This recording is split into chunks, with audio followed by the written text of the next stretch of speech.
So when I first saw Crisol Theater of Idols, I thought, this gives me Bioshock vibes, along with kind of Castlevania or Lies of P, and that's pretty much how to look at it going into it. This is a solid little indie game that's only £15 on PlayStation, and I'm going to tell you why I enjoy it. I remember first seeing a trailer for this game a while ago and thinking that looks interesting, and then kind of forgot about it, to be honest. Then in one of the newest Edge magazines there was a preview for it, and it piqued my interest again, and then before I knew it, it was out. I looked at the PlayStation Store one day and there was it, new releases, Crisol Theater of Idols, so £14.99, picked it up, and yeah, it's a really good game. First person shooter, but not really a fast-paced shooter like something like obviously Battlefield or Call of Duty. This is a lot slower in pace.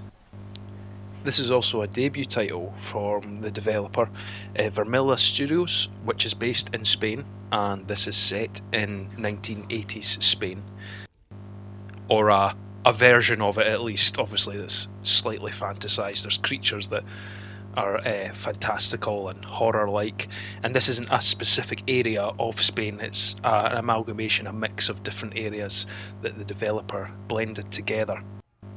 So the concept is you are a policeman or an agent of sort called Gabriel, and he basically, without spoiling too much, becomes a servant of the sun, which is like a cult of sorts, and they require blood sacrifice to kill members of the other cult, which is the Sons of the Sea, I believe.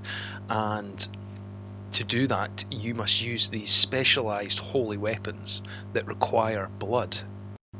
So the key kind of gameplay element of this game is that every weapon that you have requires blood, all the guns. So that is also your health, obviously, so to reload your weapons you have to take some of your health, and it's really quite gruesome, the reload animations. It's very cool and quite a unique idea, which I enjoy.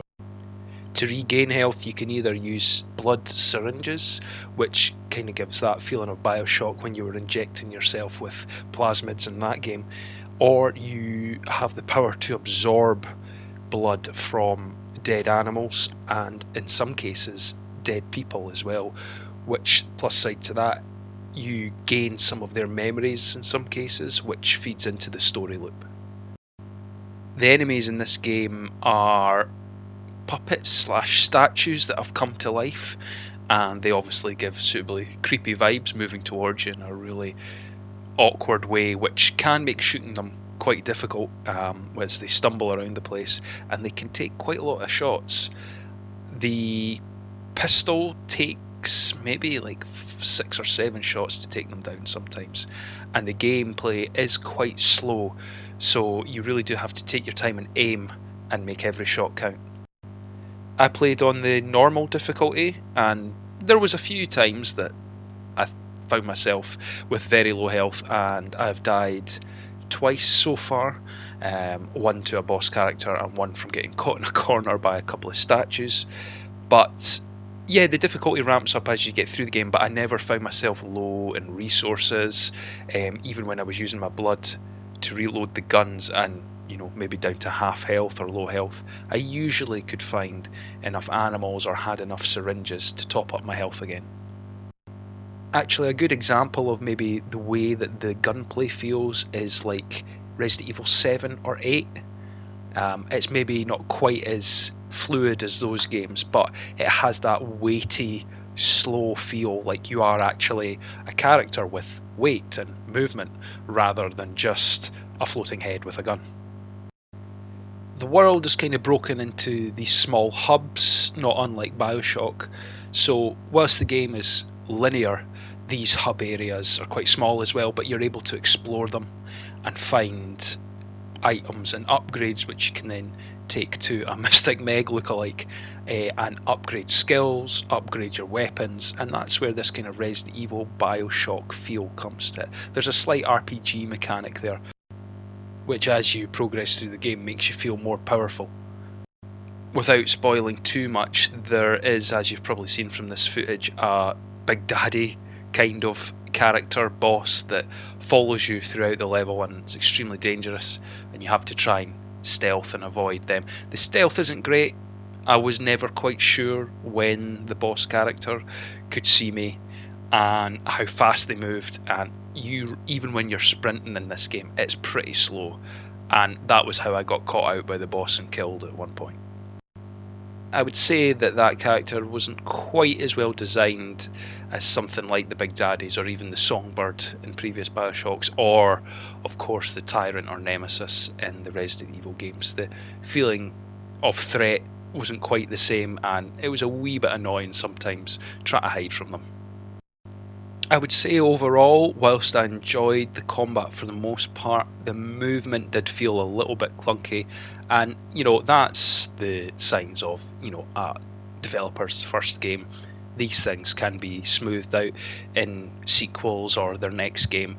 They're just trying things out here, but I would say that smoother movement would be appreciated in the follow-up or the next game that this developer makes. Graphics wise, design wise, the game is spot on. It's such a unique looking game. It is really detailed. The world feels lived in. There's tables, books, items scattered about, fish, dead animals. You feel like this is a town that has really lost its way and has been under attack from these statues. I know I keep going back to it, but a la Bioshock, you will get ghostly apparitions from previous people that have lived in this town, and that fills out some of the backstory so you can actually get an idea of what this place used to be like and what the people were like. And obviously that always helps with immersion. These games are all about immersion, the slower pace and the detailed worlds, and I would say that this game is pretty spot on and nails most of it. This world does commit some cardinal sins of gaming, however. Yellow tape and paint everywhere and red barrels galore. They point out what you should be claiming, what you should be shooting, but I don't really think it ruins the game at all. It's just, quintessentially video game that some folk might have a problem with in terms of, immersing them into that world, but I personally didn't have an issue with that. There are some puzzles in the game which I didn't find too difficult or too annoying. One or two maybe had me scratching my head a couple of times, but nothing that will slow down progress to a crawl. So I mean, overall, a really good game. I really enjoyed it.